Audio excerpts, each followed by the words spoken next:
And we're live here at the station of Decapitation. Without your head, I am Nasty Neal. Oh no. Oh. We've lost Troy already. This is bad news here. Troy.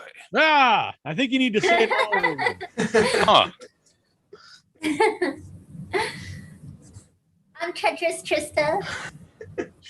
I'm Justin B. Heading. Exactly. Very Nice. good. Very good. Hopefully, hopefully Troy, his audio works out for the night. Yeah. I don't know why I was being temperamental there. But a special night tonight, Decade of Decapitation. This was a good Dr. Fear's idea, actually, to do best of the decade, 2011, 2020. It worked out good because that's technically the decade. It was 2010, 2019. We would have been off by a couple of years, but I think it all works out. No one needed to know all that bullshit. But so we're going to go down our 13 favorite movies. We were talking before, and this was the hardest list for me because I had 30-something movies, and it was hard to narrow it down. And then I was thinking, well, this movie probably should be in the list, but I thought, well, forget all that. Let me just put my favorite movies. Yeah, that was before I narrowed it down, 33. Right. So I was thinking influential and all these things, but I just screw all of that. I'm just going to go with my favorite. All right. So we'll start with. I did the same thing. Oh, very good. All right. We'll start with Trista as usual. That seems like the lucky thing to do. Thanks, guys. Yes. So my 13, I went with Hush. I love Hush. Oh, nice. I love sign language. I think it's such a beautiful language, and I'm a Mike Flanagan fan, and I just really think it's a great example of low budget, like one location, just a handful of actors, very effective film. Very good pick. Excellent. I agree with all that. Yeah. Yep. When you played a deaf person, did you study any sign language? Yeah, I learned sign language. Oh, you did? Oh, okay. That's pretty wild. Justin, you'll be second here. Our guest, the official list man without your Yes. I'm honored. So my number 13 is actually an interesting one. Might be a controversial one, actually, just based on the feedback I got back when it came out. Adam Wingard's You're Next. No. This was one that I did not see when it first came out. I heard the buzz going around before it got an official release that it was, rocking all the film festivals. And then it came out and wide release, and nobody seemed to like it. So I was just kind of like, you know what? I think I'll just skip this one. And ended up eventually getting to the point where I'm just like, you know what? I think I should just see it for myself, just to see what I think. And also, a friend of mine recommended it to me, and so I ended up watching it last year during lockdown, and I actually really liked it. Yeah, I remember I went to see it when it came out at the theater, and a lot of people I knew really liked it, but it was a lot of, like you said, of people that go to conventions and festivals. That's a good pick. It's a good script. It's well written, and it also has some really great kills, and also Barbara Crampton. Yeah, Can't go wrong there. But yeah, I love Barbara Crampton, and I also think it's cool that she's really done well for herself later in her career, which some actresses you don't see in stuff later on. But Jacob's wife. Yeah, that's right. That's new this month, right? It is. It's really freaking good. Troy, you're number 13. My number 13. This was one I probably had 10 different movies as my number 13 at one point. 10-way tie. It's a 10-way tie, and let me tell you. So, not the most perfect movie on my list, but I enjoyed it an awful lot. Had it been a more complete movie, it probably would be much higher on my list. So my number 13 is The Devil's Carnival, which I just really dug a lot. Is it the musical? Yeah, yep. It's about, it's got the whole Greek mythology kind of undertones, and I just like it a lot. Really good music in it, and it's just kind of short. That's the only kind of drawback. I think it's only maybe 50 minutes long. Right. You always remember they were supposed to do a follow-up They did. They did. Oh, they That did? one you can get. Yep. What the hell do I know? It's not like I host a horror They try to they try to like attack heaven, which is kind of Oh, cool. really? I have to check this out. But I've seen Devil's Carnival. That's a good pick, and it's out of the box. So we can all have a sing along afterwards. All right, I'm down. All right. There is a musical that didn't quite make my list, but it's in my honorable mentions. We'll get to it later. But my 13 is Baskin. I don't know how many people here have seen Baskin. I'm a big fan. Loved it. Jean Evernall made it, and the guy who plays the father is one of the creepiest roles. Definitely, I'd put up there maybe the creepiest role of the decade. Plays the villain, the father. The visuals are just, you know, for people to see, it's kind of Descent into Hell, and just a great movie. I would highly recommend it. Yep. Mehmet Karagol, I believe is his name. He was a guest on the show, which interesting people. Yeah, super cool guy. Yeah, when we recorded, he doesn't speak any English, so we had an interpreter throughout the show. It was interesting. It was not fun to edit, but I'm glad we had him on. Trista, number 12. My 12 is Ex Machina. I love this movie. I think it's great. I love it too. I'm a big fan choice. of artificial intelligence stories. I always think you can go back to Pinocchio. It's kind of the first one, but yeah, I love Ex Machina. Good choice. I did not even think of that to be on the list, but that would probably make my list. I didn't either. That one blew past me. I kind of regret not thinking of that one myself as well. Number 12. I guess that's what the brains of the operation. Alrighty, and my number 12 is Jim Jarmusch's Only Lovers Left Alive. Oh, nice. Yes. Yeah, Excellent no, it's choice. and that actually came at a really interesting time. It was when I was starting to finally get into watching Jim Jarmusch's movies, and that just happened to be one that was showing at Frida Cinema near me one weekend, and I decided to go with a friend, and yeah, we both ended up loving it. Just this hangout movie with vampires, with probably the best vampire couple I can think of. Oh, ever. Yeah, Tom it's true. Hiddleston and Tilda Swinton. Yep. Yeah, those are just vampires. You'd just be like, come on, bite me already. You know, come on. Oh, yeah. Oh, and also the soundtrack is fantastic.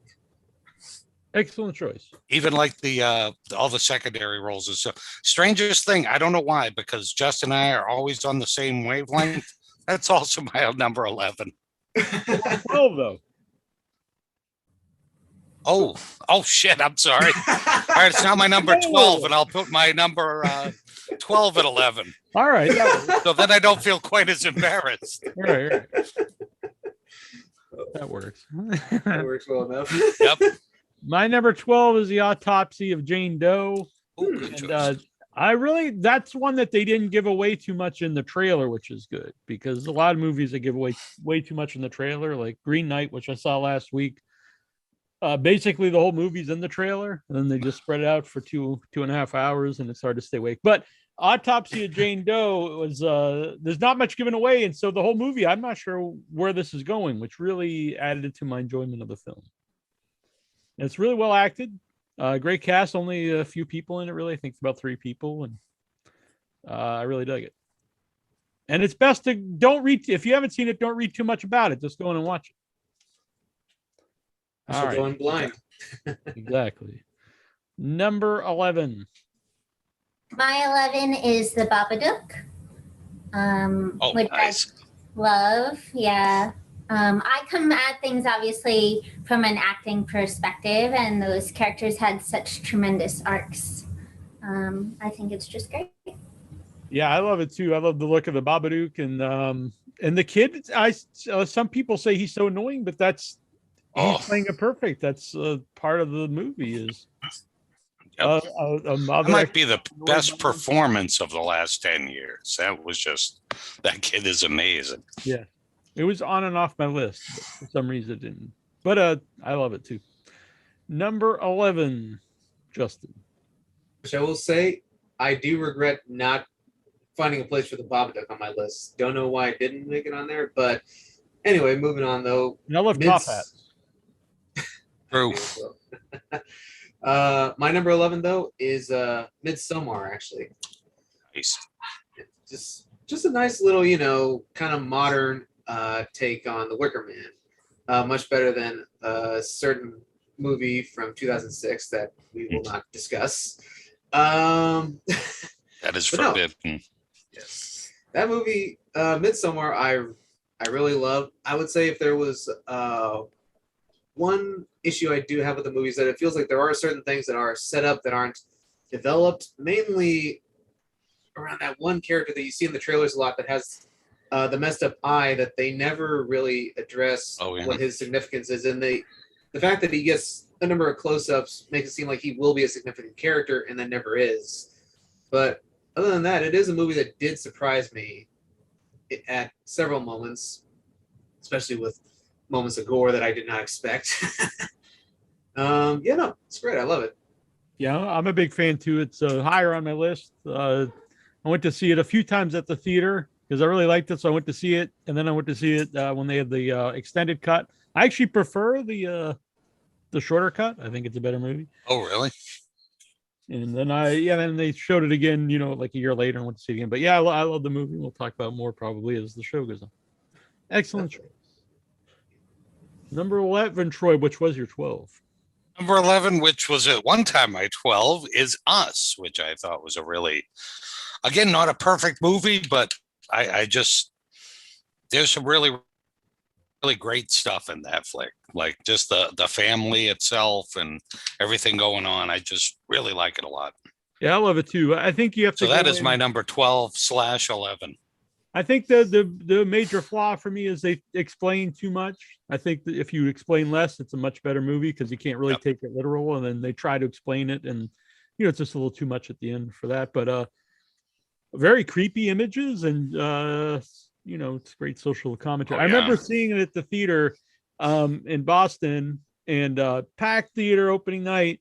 And that was an experience the crowd really added a lot to, because I remember when the kid starts running all fours and the people next to me like, hell no. And it was made me laugh. That's great. My number 11 is Summer of '84. Your number 11. Yes. That's what I said. Yeah, number 11 is Summer of '84.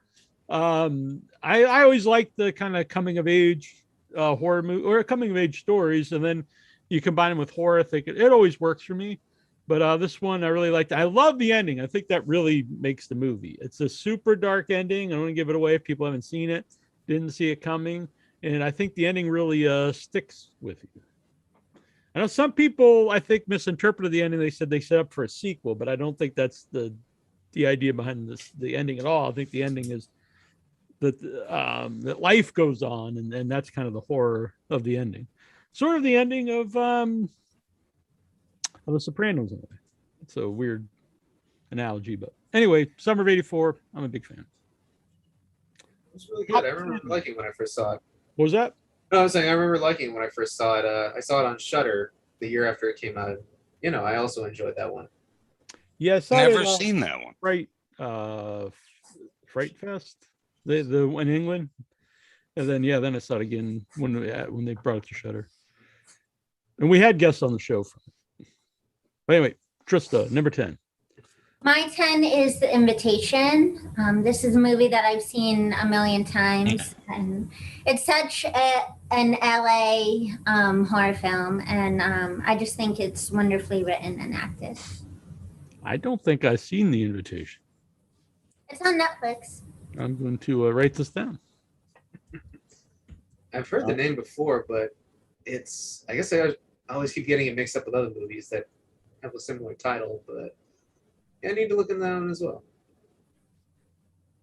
If it makes Treacherous is number 10, it's got to be good. It's true. Number 10, Justin.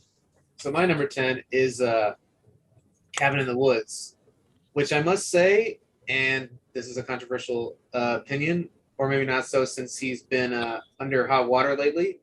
To me, this is the best Joss Whedon movie, largely because he did not direct it. So it actually was allowed to have a little more flair and style. And just, I don't know, I feel like the fact that someone else, directed it kind of helped with the humor and the jokes and whatnot, and kind of balancing things out a little better. And no, it's just a fun movie with lots of little Easter eggs to different horror movies and stuff, and also just a gory freaking horror movie in the 2010s. Can't go wrong with that. Mm-hmm. Not to steal Troy's thunder, but my number 10 is also Cabin in the Woods. Nice. Big fan. I remember I was going to see it with Troy at the theater, and it's a movie that I think the bigger horror fan you are, the better plays with you, because you're going to pick up on all the little things. And I remember even seeing people at the time saying, "Oh, well, it's like this. It's a generic setup," but I mean, that's kind of the whole point of the movie. But it's a really fun. I always like the self-referential movies. Not always, but I kind of like that idea. But that one is kind of the epitome of that. Kevin. And Very not to rich. mention Bradley Whitford and Richard Jenkins are both. Oh, they're great in it. Actually, everybody I think is so good in that movie. Yeah, it's really good. Yeah. But yeah, I like the older cast. That's like in the office. Troy, you're number 10. My number 10 might be the best movie on my list, but was, as far as my favorites go, is my number 10. And that's The Shape of Water, which I think is just such a beautiful and tremendous movie. I didn't think of that. That's weird. Yeah. Why didn't I think of that either? I love it too. Oh. Like you said, I think it's a beautiful movie. Yeah. Oh, yeah. Just everything about it. Like, I wouldn't change a thing about it. Yeah, great. Except for choice. maybe have a different villain, because that guy's the villain right away, because he's the villain in every movie. I'm a big fan of the actor. I can't think of his name, but ever since I saw him on Boardwalk Empire, I've always been a big fan. Oh, okay. But you always know if you see him in a flick, it's probably him. He's the murderer. All right. Well, I'm going to cast him and make him the hero. All right. Then you'll swerve me on that one. I'll be like, General Zod, he's the villain. Come on. I'm going to pay him in Macho Man mugs. Sure Nice. Number 10, mine was also Cabin in the Neal, Woods. you're number 10. Yeah. Cabin in the Woods. Oh, that's right. Great number 10. For some reason, I didn't think of Shape of Water. Like Ex Machina for some reason. Anyway, number 9. My 9 is my favorite movie of last year, and that was I'm Thinking of Ending Things. Real good one, too. I don't know if I've seen that. It's on Netflix as well. Has subtle little references to The Shining. Yes, for sure. I'm going to check this out. Interested. You're number The 9. book is great, too, Neal. If you're Which one? I'm Thinking of Ending Things. Like, really, really good book. They did a good job with the movie, too, though. So Okay. you're good either way. Yeah, cool. I just finished The Martian today and started Pet Cemetery today. I'm just flying through these audiobooks, but I need more free ones or more credits on Audible. Justin. So my number 9 is Tucker and Dale versus Evil. Nice. It's in my opinion probably the best horror movie parody since Shaun of the Dead. Like, just really well done. Great reversal of having the hillbillies in the woods turn out to actually be the good guys and not the homicidal killers. Yeah. And no, it's great. It's a funny movie. I love The opening of that's great when because you're just thinking, oh, the hillbillies are the killers, and yeah. Because I'm a big fan of mutant inbred cannibalistic Who isn't, though? hillbillies, and their movies too. Yes. You're number 9, Troy. My number 9 is It Part 1, which I just adored. I thought it was just so good. As much as I loved it, was how much I hated Part 2. Amen to that. I agree completely with that. It's my number 8, actually. Oh, nice. I'm a big I think Yeah, I loved the movie though. The book, the mini series, and the new one. The first part is always better. I think in all the stories, but I think it's the bigger contrast in the new. Part 2. I thought it was way more comedic than the And first. such a waste for certain people, like Bill Hader, just a terrible waste of him. he was the best part of part 2. Yeah, which isn't saying much. You only got Yeah. that by default. It's true. Yeah, but the first one, they've great cast for the kids. I only have one big flaw with it. Well, two is they take away all the magic elements of the bike. Everyone has, The then they kids, got to the use things they believe in. the spray. Yeah, all the imagination stuff, which then they have to use as adults. They have to use their childlike imagination to fight Pennywise, but all that's gone, and I don't know why. I don't know how that benefits the story at all. Not at all. And the bully is really doesn't really have right. any. He's cool in the movie, but he just dies, and then he has really no role much in the second one, as opposed to the story where he's a bigger part. But yeah, I love it though. My number 9 is Starry Eyes. Nice. With, Alex Great Essa. Hopefully, I just heard back. Hopefully, we're gonna get that rescheduled with Alex Essa. She was on before, but this is gonna be, just her on would be a great guest. But great movie, which I didn't see right away when it first came out. I remember all the buzz about it, but I saw it later, and I thought it was just a fantastic movie. And she's great in it. Very powerful. Number 8. Starry Eyes is my number 8. Excellent choice, I think. Thank you. I think Very so. wise of you. Is there anything you want to add? No, it's a great film. Alex Essa is amazing in it. Yeah. And a lot of other good. Like everything about that movie too. Yeah. Number 8, Justin. My number 8 is It Follows, which was another one that I remember it got very mixed reactions when it first came out, but when I saw it, I actually some things aside with how it in the story actually works and certain contradictions, I did think that the movie was just a very brilliant send-up of slasher movies. Like, I mean, you literally have the final girl is not a virgin this time around, like right off the bat. In fact, she's patient 0, for this thing, and it's just a great fun movie. I really enjoyed it. Definitely well shot too. I remember seeing that when it first came out. I'll be honest, I'm not a big fan of the movie, but but I went to see it. They showed it at midnight in Coolidge, and I remember at the time though, there was a lot of buzz about it being one of the scariest horror movies. I know Troy is a big fan. Yeah, I like the subtlety of it too. Number 8 for Troy. Number 8 has been mentioned, I think, by the Treacherous one, and it's the Babadook. I got nothing to add. Just really good. Mom's great in it. The kid is just the best actor like I've seen come along in a while. Hopefully he'll be in something else. Yeah. I wonder if he's doing something in like the Australian scene. I actually tried to get him to come on the show, but it didn't work out. My 8 was It Chapter 1. Nice. The only other thing I want to add is if people compare the Pennywises for both movies, I actually I'm not going to pick a favorite. I think they're both great. I like that they're completely different takes on the character. I think both of them have things that are better than the other one, but I think the Skarsgård's version does get one thing better than the original one, the miniseries, is that they make it much more otherworldly. Like he is an actual alien. He's not a clown. He's this weird alien that's taking the shape of a clown.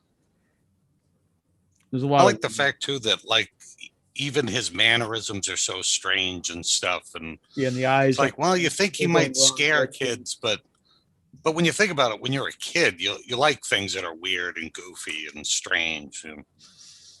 So yeah, that would appeal. The show. Exactly. Yep. We have all of those, like throughout. Good point. Number 7, Lucky 7. My 7 is A Girl Walks Home Alone at Night. Still need to see that. This Oh, I haven't yeah, seen you it either. Oh, I you haven't guys either. have to watch I it. actually have a list, Oh, so you're the only one on this one. I have a list of movies that I wanted to watch for this, and that is one that I didn't get to. There was just Wow. That's really bad, guys. I think it's on Netflix. No. It's on my Shutter queue. It's been on there for a while. Yep. I highly Same recommend it. I am going to check it out. She's very Please do. disappointed in all of us. I know. We've dropped the ball on this one. But yeah, I honestly do have a list of movies to watch, and I got to a lot of them, but there was a couple I didn't get to that or The Innkeepers. That one's good too. I like that one. Was it number 7? Yes. 7.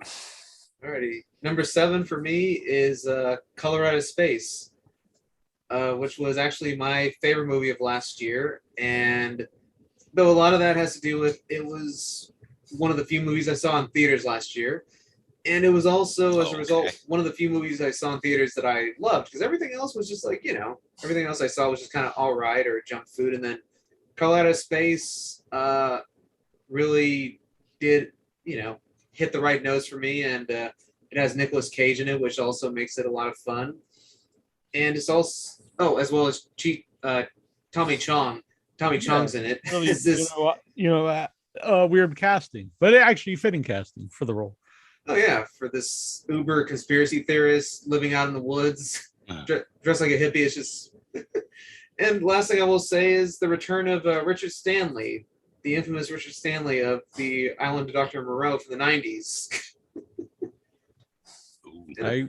Cheap plug. One of my favorite interviews, Richard Stanley, on the website. It's a couple hours long. Unfortunately, we weren't doing video at the time, but he was on video when I was recording it. It was late at night. He was in an abandoned castle in France, and it was all behind him, and he was smoking something out of some kind of pipe. And I regret it wasn't on video, but it's a very bizarre interview that goes over many, many topics. Most of them aren't related to me. It's just bizarre interview, but I enjoyed it.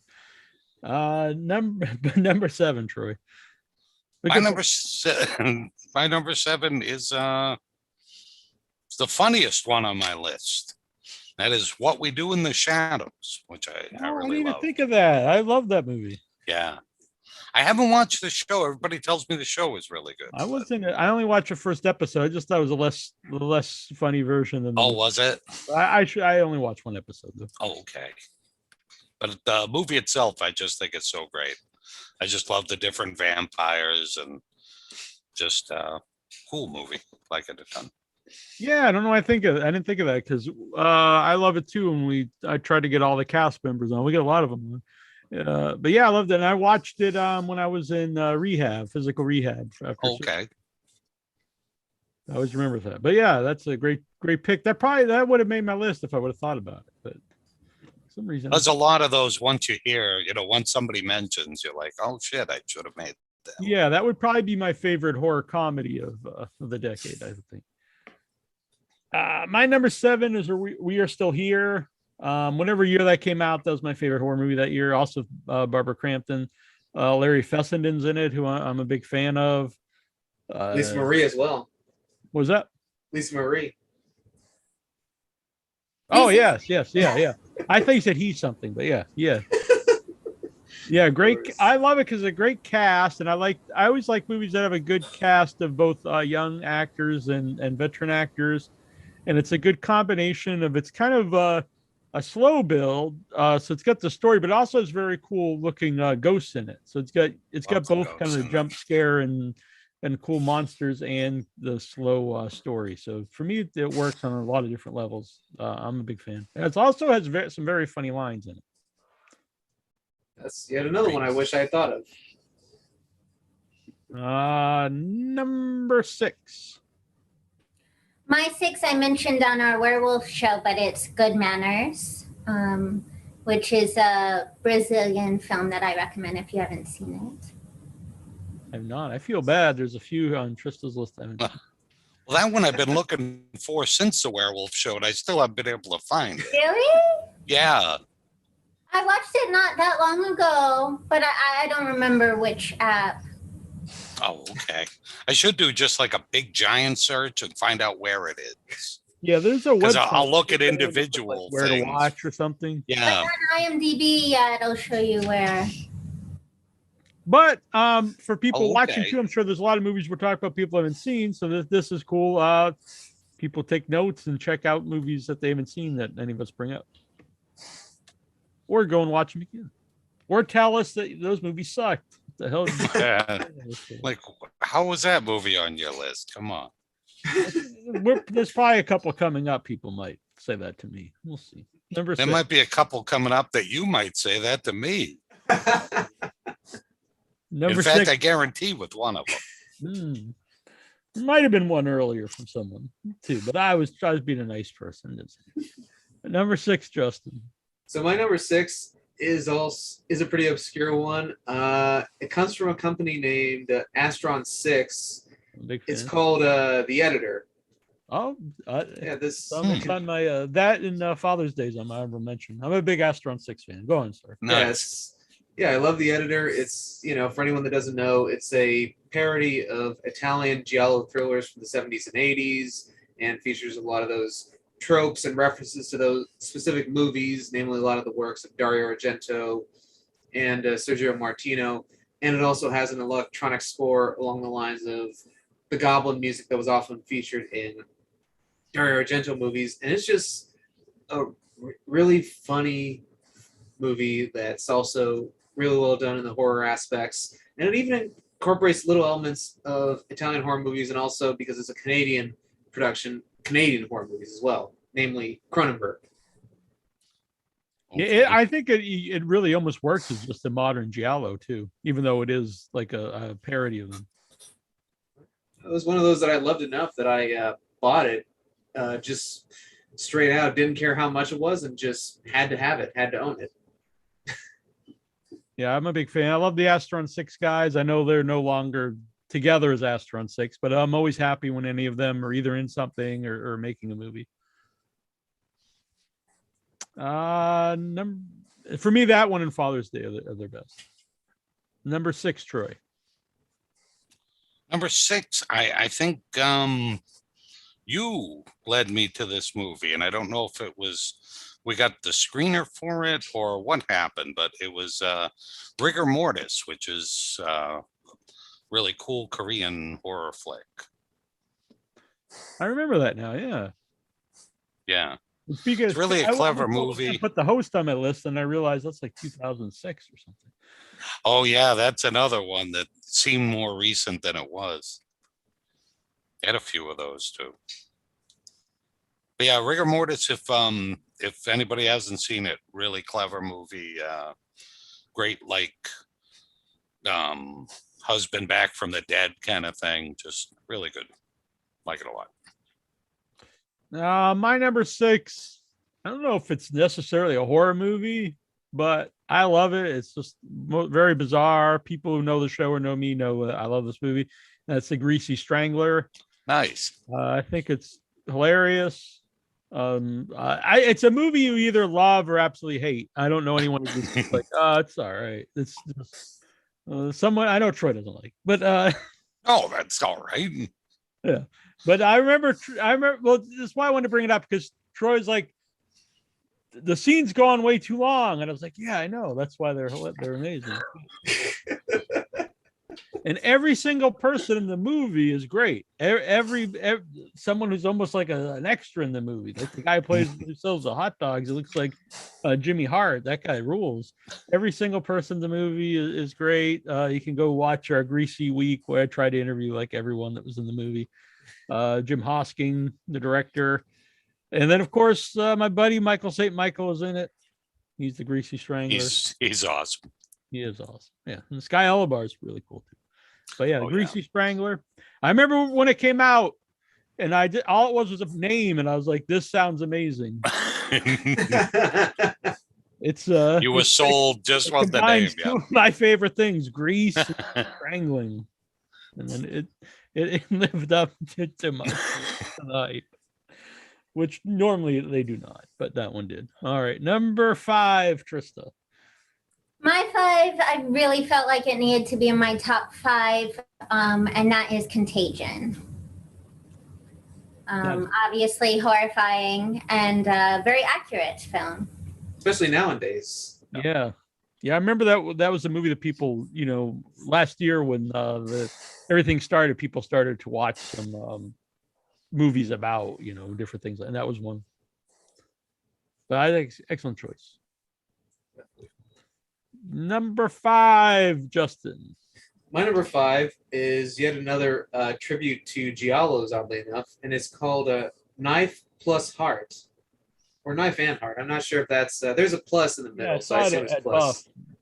Yeah, I saw it last year during lockdown on Shudder, and yeah, just really loved it. It's this for anyone that doesn't know, it's a movie about the 70s underground gay porn scene in France. And it's basically about this killer that, as much as this is going to sound almost like a parody, it's actually pretty dark and done pretty well, is a killer who is really killing these gay porn actors with a dildo with a knife blade in it. And it's all about the police's investigation, as well as this female porn director who eventually starts to take on the investigation herself, much like a lot of the giallos of the 70s. And no, it was a really good movie, really well shot on 16 millimeter, and just very bizarre in places, but also kind of moving in places too. So no, I love the movie. I thought it was great, and need to own that one actually. That's a really The good trailer looks so good on that one. I haven't seen it. You saw it at the last Buffos at Boston Underground Film Fest. Oh, okay. When he filmed Umbilicus Desidera. But yeah, it was a really cool movie. It was really cool to see in the theaters. Number 5, Troy. Number 5 is my second movie with a clown.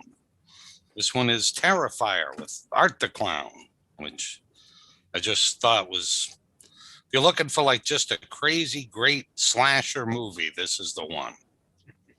I agree 100%. Like just the kills are great. Yeah, Art looks awesome. He's just doesn't speak, which makes him even a little spookier. Just a really great movie, I thought. Yeah, it's actually my number 4.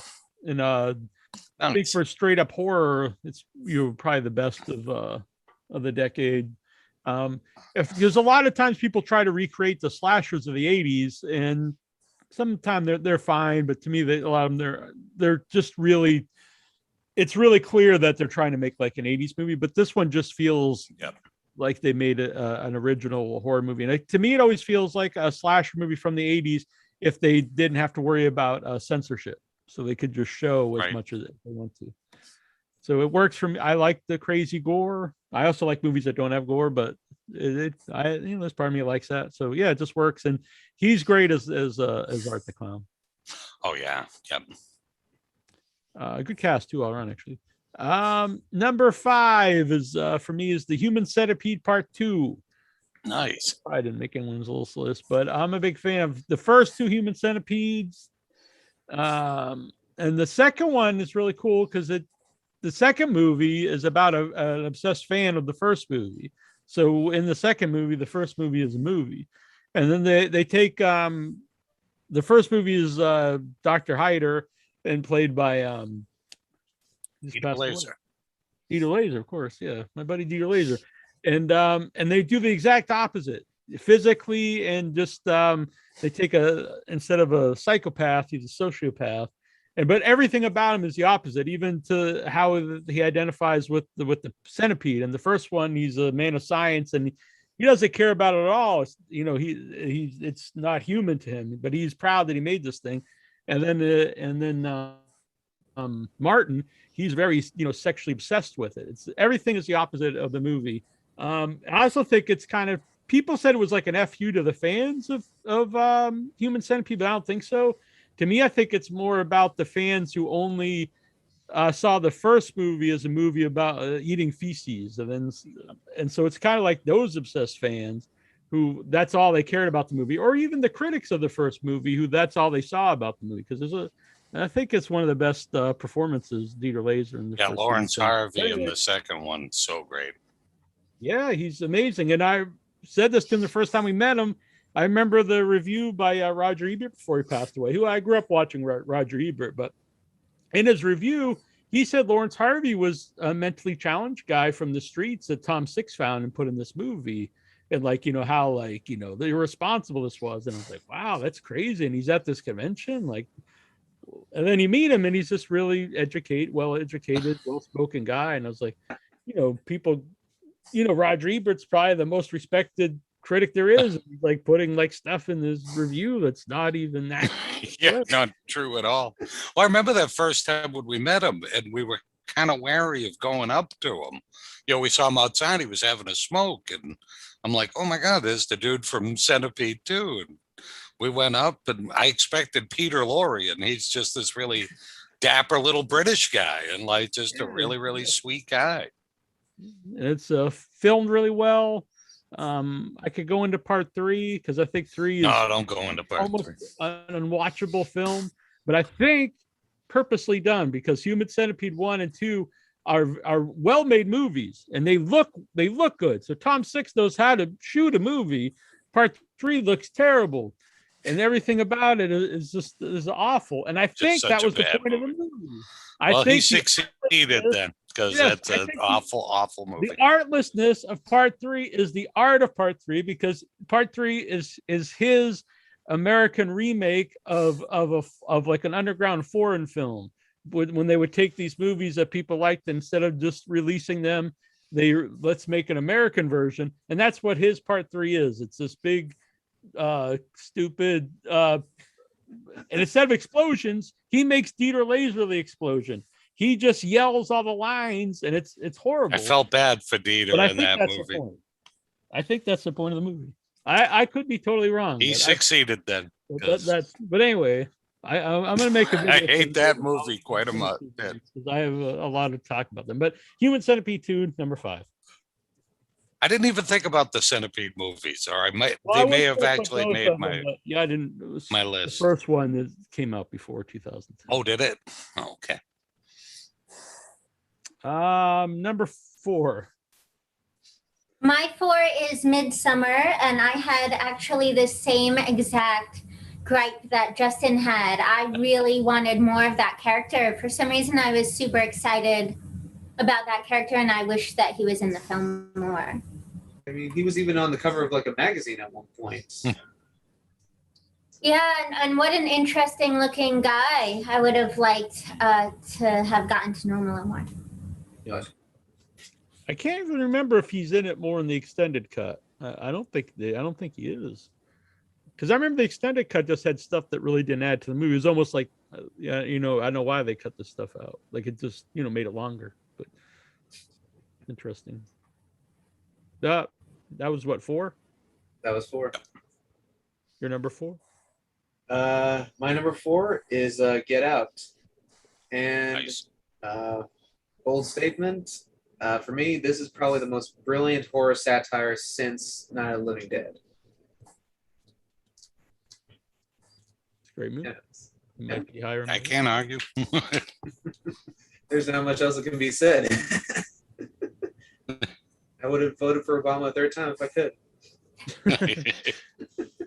We all would have been better off. Yep, it's true. Number 4, Troy. My number 4. Now this is going to be my version of The Greasy Strangler, because I know that Neal is not a fan of this movie. So I'm going to go with Crimson Peaks, which I think is just another beautiful, beautiful movie. And Tom Hiddleston, you can't go wrong with. I just loved it. I thought the ghosts were so great in it. I just thought it was an all around just badass movie. I loved it. I'm on Team Neal. All right, not a fan either. Okay. Oh no! And I love Guillermo so much. Yep. I do too, actually. I'm actually sad that I added no Guillermo del Toro movies on my list. I don't know why I didn't, because I love both movies that have been mentioned. Yeah, it was. But I know a lot of people are on Team Troy in this one. But That's Right okay. That's all right. we're split down the middle here. That's all right. Number 4 for me. I like it enough for everybody else, so I'm all right with this. Very good. Very good. Number 4 for me has been mentioned, I think by Troy last time, Terrifier. Oh, nice. I just want to say Jenna Cannell is really good in the movie too. I think she's overlooked. She's great. Yeah. Yep. Number 3. My 3 is Hereditary. Nice. I'm a big Ari Aster fan. He Are makes me laugh. I know it's brought up a couple times here. Yeah. Makes people uncomfortable. We like people that make anybody uncomfortable.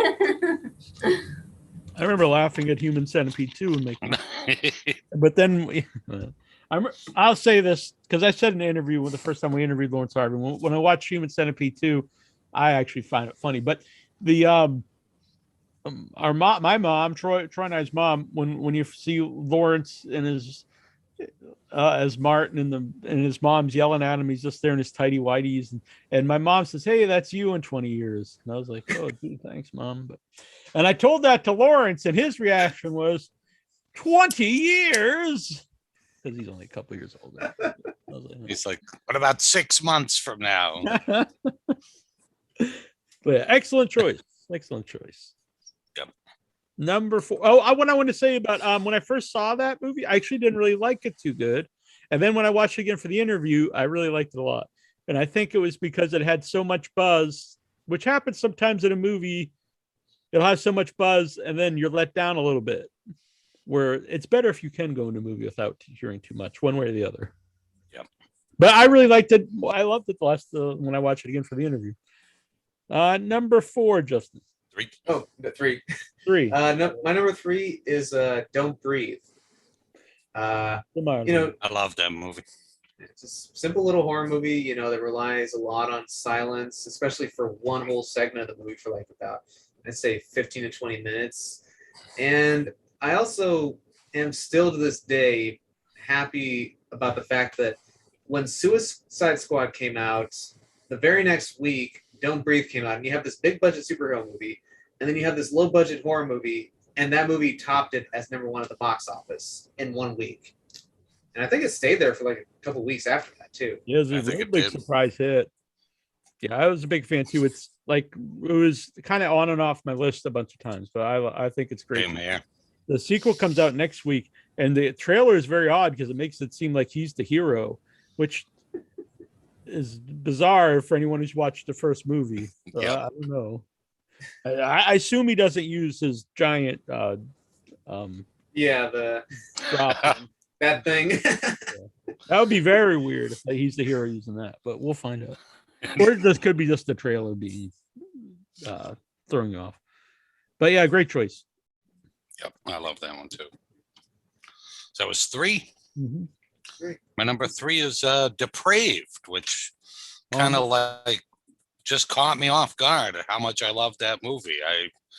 I went in not really expecting anything, and just like it blew my little mind.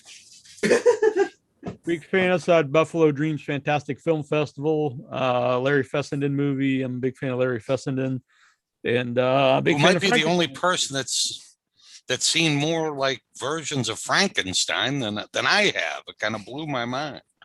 It was weird though when he had him on. He does not like the book, which I thought was weird. He loves And he's not a fan of the book, but he likes every version ever made. Yeah.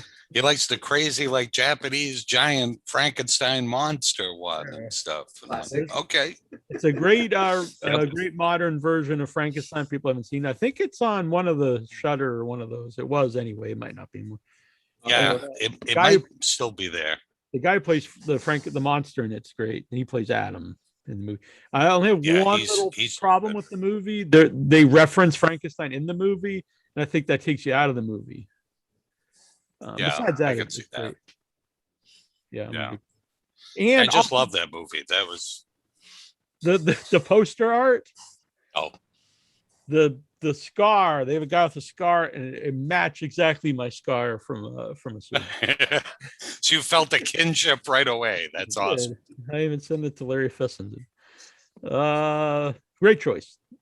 Number 3 for me is The Devil's Candy. I don't know if this will make it on the list. I think that was right on the cusp of mine. Yeah, great movie, great cast. Ethan Embry, I think, is an underrated actor. I really like him. But the villain, Pruitt Taylor Vince, is great in it. This is one of the best films of the decade for me, because they make you actually feel sympathy for a really rotten person who does despicable things, but you actually really feel bad for him, which I like that in a villain, and I highly recommend it. I think it's great. The one issue is the CG fire looks The really fire, bad. yeah, that's we forgive them that though, because the rest of the movie's so good. Usually CG fire never works in anything. Yeah. Avoid CG fire and CG blood. Just light somebody on fire if you have exactly. to. Old school That's man my on advice. fire. Yep. I agree. I used to watch on the real quick local channel, Sandwich local channel, which I don't even know if that exists anymore, local channels. But anyway, it was a, I don't know, local channel before there was internet. And there was this show, Let's Be Real. And it was just a guy who worked at a video store and he reviewed movies sitting in the video store. And I've actually tried to find this guy, but I can never find him. But I loved the show back in the 90s. And he would rate movies, but the only way it could get 5-star was if it had Man on Fire. And he had a little video of his head like superimposed on a guy running around on fire, like the old school. And I just thought it was amazing. Anyway, and Sandwich, you only have like 2,000 people. You should be able to find them now. That's true. If you just walked around the town knocking door to door, you should find. It was Let's Be Real, REEL, as in, you get it. But anyway, number 2. My 2 is Parasite. Oh, that's a good choice. Ooh, nice choice. Yep. Thanks. I love Parasite. I do too. I didn't even think about it. There's a lot of Yep, that's another one I didn't think of either. I went to see it before the big buzz at a theater in Boston that shows a lot of Asian films because it's next to Chinatown. And I was like, oh, this sounds interesting. I'll go see it. And then it was weird because then it blew up after that.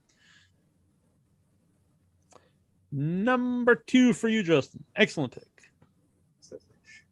My number 2 is probably going to surprise people that it's not my number 1, given the paraphernalia that I have here between this guy and my shirt. But my number 2 is my favorite movie of 2018, which was Mandy. And I remember going to see this, just like Color Out of Space. It was also at the Frida Cinema with some friends. I've seen it there 3 times, and the first time I went, I was the only one in the group that absolutely loved it. The other 2 weren't so hot about it. So the second time, I took one friend with me who actually did want to give it a second chance, and he ended up loving it. And so the third time, later that same year, we went again, and when they were showing it like in September of 2019, and he also ended up loving it, the other friend. So it was just kind of interesting taking people to see it for their second time. Me, it was like my 4th or 5th time I'd seen it, and just to get them to join the cult of Mandy. I've been obsessed with the movie since I first saw it. Very Lynchian 80s style horror movie with heavy metal references, Cenobites and a chainsaw fight that's probably the best one since Texas Chainsaw Massacre 2. And any movie that has Nicolas Cage in a bathroom chugging vodka in his tighty whities screaming gets an A+ from me. Mm-hmm. I agree. I don't know why it's on the list because it's my favorite movie that year too. And I think it's the best use of Nicolas Cage, where they really capture what makes Nicolas Cage, what people love about him. But it also doesn't feel like they're like, oh, we're just, making Nick Cage yell and act like an idiot. But no, definitely. And I know some people have movie. a problem with the beginning of the movie because it's, really slow until it just goes crazy. But I love the whole movie. And I think if you had nonstop, just him killing everybody, it's you'd burn out quick. No, definitely. Yeah, you can only have so much like crazy Nick Cage, I think. Yeah, you got to build up, and you can't just have nonstop. That's my technical advice. Don't have nonstop. Excellent choice. Number 2. I'm gonna write that down. No nonstop. My number 2. This movie saved the whole zombie films for me, and that's Train to Busan, which I've seen it many times, and I just love it. I love everything about the movie. It was tough to find a movie I liked more than that one. That was my number 1 for a while, but It is my number 2. Really good movie. I like that there's no guns in the movie. It's like, how do you fight the Yep. zombies with guns? But yeah, it's really good. Good family story in there. They're Kinda, remaking you know. the American version, kind of like I was talking about the Human Centipede 3. Oh, But they're gonna that ruin seems it. strange. Yeah, I don't know what the point of that is. My number 2 has been talked about, Midsummar, and I think we've really covered how I feel about how everyone feels about it. So I'm glad it's on pretty much everyone's list. Number 1. My one is Get Out. Nice. Nice. Excellent choice. Thank you. I think Justin already extrapolated on it. I don't have much more to add, but I think it's just a perfect movie, really. I would agree with It's it. a great one. I remember seeing it at the theater, and that's one that definitely lived up the hype. Like I said, sometimes movies don't, and then I'll watch them again and think more of them. But that movie right away, I was like, oh yeah, this is great. Which I will say, I saw that movie twice in theaters, and the second time was actually, it was when the movie had just gotten released on DVD, but they still had it in theaters at the same time. It was an odd connection between the movie. Interesting. So you're number 1, Justin. So my number 1 is Robert Eggers' The Witch, which that was a movie that I saw right as the hype train was starting on it. So I caught it at a good time, honestly. And yeah, it was a movie that I saw it in theaters, and it actually did manage to get under my skin. And dare I say, it's one of the few movies that actually did scare me a bit. Now, I should specify that when a movie scares me, it's not to the level that some other people get where they might have to leave the lights on or can't sleep. It's just in the moment for maybe an hour or two after seeing the movie where it still sticks with me. But otherwise, yeah, no, the movie did get under my skin pretty good, especially that scene where the brother comes back and, he's praying for death and, spits out that apple, and just his acting in that scene is just... And not to mention Black Phillip. There's some great visuals in that, yeah. Oh, and the score too. Yep. Yeah, it's a great looking movie, and and Black Phillip was pretty cool. Yes. Excellent choice. I thought it would make more lists actually. Troy, you're number 1. My number 1 is kind of like Frankenstein and Bride of Frankenstein, Godfather 1 and 2. Train to Busan. The only thing that I could top that with was its prequel, Seoul Station. Also the only animated film on my list. Interesting. I just love this movie. If you guys haven't seen it, I can't recommend it highly enough. I've not seen it. I've not either. Even though you've been telling me to watch it for years. Yeah, but you ignore anything I tell you. If some stranger says, hey man, go watch Soul Station, you'll be like, hey, Joe Schleprock told me to watch Soul Station, and he was right. It was a great movie. Yeah, but that's not true. I really just don't listen to anybody. There's more out there. But I will check this out. Excellent choice, and I'm glad it's something. What's your number 1, Joe Rockhead? I'm Team Trista with my number 1. I Get Out. Nice. All right. So there we go. Excellent choice. Yes. Excellent choices. This was I always have so much fun doing the lists with you guys. I love this. Anything anyone wants to throw out? Like a bazillion. I do have 4 honorable mentions that I was actually touching up as we were going along, and it's Hereditary, Hush, Summer of '84, and this is John dies at the end. Oh yeah, John dies at the end. Yeah. For ones that have not been mentioned, Maniac, actually with Elijah Wood, I think is one of the best. That's a great one. I didn't think of that one. I still need to see that one. I really recommend it. And there's a great scene that recreates the poster from the original Maniac, which I still think is one of the best horror movie posters of all time. Ready or Not, yes. Really surprising good. Going in, I didn't really think I'd like it, but I really liked it. Bone Tomahawk, I think is a great movie. Shit, why didn't I think of that one? Oh yeah, that was a good one too. Yep. Tigers Are Not Afraid, really good movie. That was on my honorable mention too. You know what? I'm going to add that on my honorable mentions because that was also great. Yeah, that's a really good one. I've said this a few times. I also love musical, so I had Anna on the Apocalypse, which I think is a real. Oh, that's a the good best, one too. It's the best Christmas themed zombie musical of all time. I'm gonna make I that. gotta bold. think. Yep. Ones Tales that of Halloween. maybe haven't been mentioned. Tales of Halloween. That was one that. Good Night Mommy. I thought was a really, Yeah, really that's a good good one, too. movie. The German one. Yeah. Ghost Stories, the British one. The Wailing, which was another Korean one, which is really good. And Cargo. Oh which yeah, is, that was a good one. Yeah, the zombies. Yeah. Yeah. There's been a few good zombie movies. Yep. You got to be original with them though, because I think The Girl with All the Gifts is really good too. Oh yeah. I think all the rest were mentioned. Anyone to throw out there, Tristan, before we wrap up? Have His House and Ma. I love Ma. Oh, Ma, I love Ma too. I should have worn my. Oh Ma yeah, 60 hat. I forgot about that one. I didn't think about it either, but I love that movie too. That's a good pick. Yeah. That was really fun. We're gonna wrap up here, but it was really fun doing this, and we might do some more for the decade. Some other categories. I don't know. We'll figure it out. But subscribe, hit the bell icon so you get all the notifications. Join the group. There's a lot of stuff coming up. There's a lot of cool interviews coming up.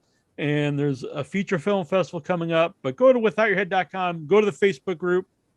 That's really where the community is. And there's a lot of stuff posted there. And there's going to be tons of videos. So subscribe. And thank you, Justin. Yes, thanks, Yes, Justin. thank you so much. Yeah, no problem. Thanks for having me on. It's always a pleasure. And I look forward to any other list videos, that come along. We'll keep these up. And you're always going to be here with them. Yep. Sweet. We wouldn't have it any other way. Right. You have a big stack of them in one of the drawers there. You can just pull them out. Oh, Yep. pretty much. I got some on my phone, so it's. I think you're saying some in your pants. I was like, okay. Yeah. Oh, top 13 Edgar Allan Poe to film rent. Yep, got him right here. He has neuroses, guys. Stop Very it. true. All right. Well, very good. I had a lot of fun. It's good seeing everybody. Thank you guys. And That was a thank ton everyone of for fun. watching. Well, Marsha Miller says, shout out to Trista. Oh, I love Marsha so much. Hi, Marsha. All right. We'll be back soon. you Yes. guys All later. right. Good night, I'll everybody. wave awkwardly as I hit end.